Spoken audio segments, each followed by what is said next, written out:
Like all of these tests so far, we started with a very noob-looking level 1 hunter and turned it into an absolute beast. So just in case you forgot how these tests work, we're doing all the tests on a level 70 dummy with 6,792 armor. We're going purely self-buffed only, in full phase 5 TBC BIS as according to Wowhead. Now, whilst many of you say the BIS lists on Wowhead are not accurate, even if there's the odd item that's wrong, it's going to make up for tens of DPS, not hundreds, so don't worry too much. We go for around 3 minutes, or as close to 3 minutes as we can get, because we know things like the Boomy just really struggle getting past like a minute and a half. And we try various different rotations, setups, and see what works best. We also use any glyphs that are going to be available during the pre-patch, so these are only glyphs learned from the trainer and that don't require any Northrend ink to make. We got ourselves a pet, which was more difficult than I'd like to admit. We learned all of our abilities at level 70, and then equipped all the Phase 5 BIS TBC gear according to Wowhead's Phase 5 BIS list. Going back a bit because I got a bit carried away, we also got all the important talents that we need from survival,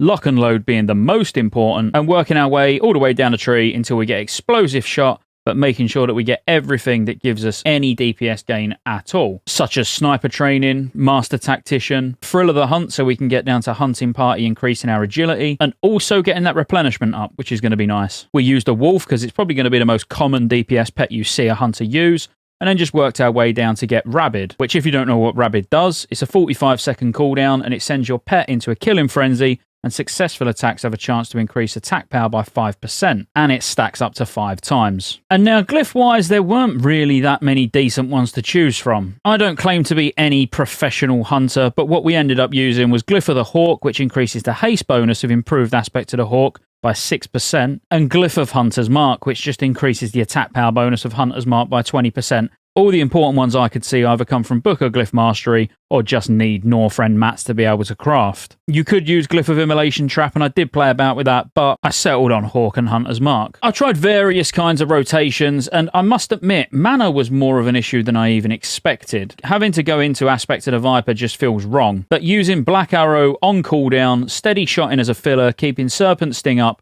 and using Explosive Shot on cooldown as well, there's not really that much to do. When you get your lock and load proc, of course, you don't want to clip Explosive Shot, so I was being very mindful of that and making sure I didn't clip it. And then I started getting up close and personal to Trap Weave so I could get really, really reliable procs on lock and load. I was still keeping Black Arrow up, still keeping Serpent Sting up, and just steady shotting as a filler. I then thought, to keep these tests fair, I really should set weak auras up, because I've set weak auras up on every other class that I've tested, so the Hunter is going to be no exception. Now, if you wonder what I meant by clipping, you'll see what I mean by when I force a proc here with a trap to get lock and load up, we don't just spam the charges. We use an explosive shot, you wait for the dot to run out on the target before you press explosive shot again. Otherwise, you're going to override the dot and you're going to lose damage. And you can see the damage is not too bad, but it's not great. At the start of the fight, when you're popping all your cooldowns, 2 to 2.3, 2.4k is not too bad. But as the fight goes on, it doesn't really sustain the damage that great. The best I could manage to hold was between 2 and 2.1k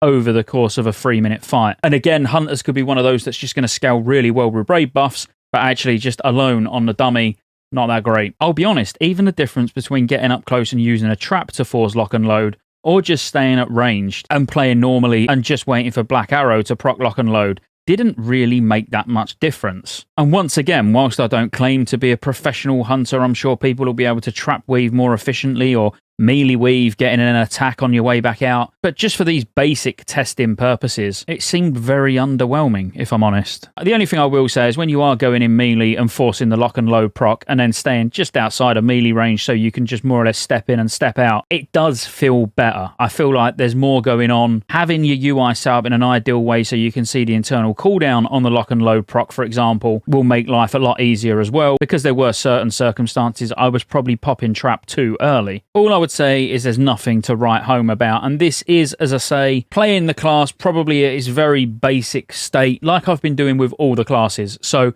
I'm sure you might be able to get a bit more damage out if you're a super pro hunter who's been playing it for years. For me, just following a basic rotation, in comparison to all the other classes, not that great, but still better than a Feral Druid. So we're going to put it at 2.1k, because holding 2.1k wasn't that uncomfortable, and it was going as high as 2.4 and as low as probably 1.9. So it is unfortunately still going to sit just above a Feral DPS. So seeing that Feral DPS still at the bottom does break my heart every time I look at it. But You're not that far behind these Fury Glaive warriors, and ultimately 2.1k is pretty respectable, completely self-buffed on a dummy with a noob controlling it who don't really play Hunter very often. But that's it, Hunters. I hope you enjoyed it. You probably didn't because you wanted to see a lot more bigger numbers than what I showed you. But as I say, don't be disheartened. I'm sure you can play it better than me. So, like and subscribe. Roll the outro. There's lots of ways you can support the channel to keep me here putting out World of Warcraft content and covering all future MMOs. Consider joining the channel as a member. You get access to emotes. Everyone will know you're a member when you comment on future videos because you get a nice icon next to your name. And you get access to members-only videos, which I'll be putting a lot of on the channel throughout the year. Additionally, there's a Patreon link in the description as well. Thank you for watching all the way to the end, and I'll see you on the next one.